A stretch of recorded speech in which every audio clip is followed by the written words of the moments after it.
أعوذ بالله من الشيطان الرجيم بسم الله الرحمن الرحيم وأمر أهلك بالصلاة واصطبر عليها لا نسألك رزقا نحن نرزقك والعاقبة للتقوى وقالوا لولا يأتينا بآيات من ربي أولم تأتيهم بينات ما في الصحف الأولى ولو أنا أهلكناهم بعذاب من قبله لقالوا ربنا لولا أرسلت علينا رسولا فنتبع آياتك من قبل أن ننزل ونخزى قل كل متربص فتربصوا فستعلمون من أصحاب الصراط السوي ومن اهتدى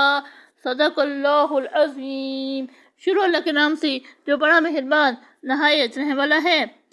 اور اپنے گھر والوں کو نماز کا حکم کرو اور اس پر قائم رہو۔ ہم تم سے روزی کے خواہ نہیں بلکہ تمہیں ہم روزی دیتے ہیں اور نیک انجام اہل تقوی کا ہے۔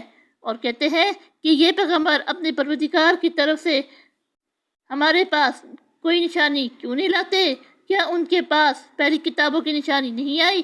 اور اگر ہم ان کو پیغمبر کے بھیجنے سے پیشتر کسی عذاب سے ہلاک کر دیتے تو وہ کہتے کہ اے ہمارے پروردگار، تو نے ہماری طرف کوئی پیغمبر کیوں نہ بھیجا کہ ہم ذلیل اور رسوا ہونے سے پہلے تیرے کلام اور احکام کی پیروی کرتے۔ کہہ دو کہ یہ سب نتائج اعمال کے منتظر ہیں، سو تم بھی منتظر رہو۔ عنقریب تم کو معلوم ہو جائے گا کہ دین کے سیدھے رستے پر چلنے والے کون ہیں اور جنت کی طرف راہ پانے والے کون ہیں۔ ہم یا تم؟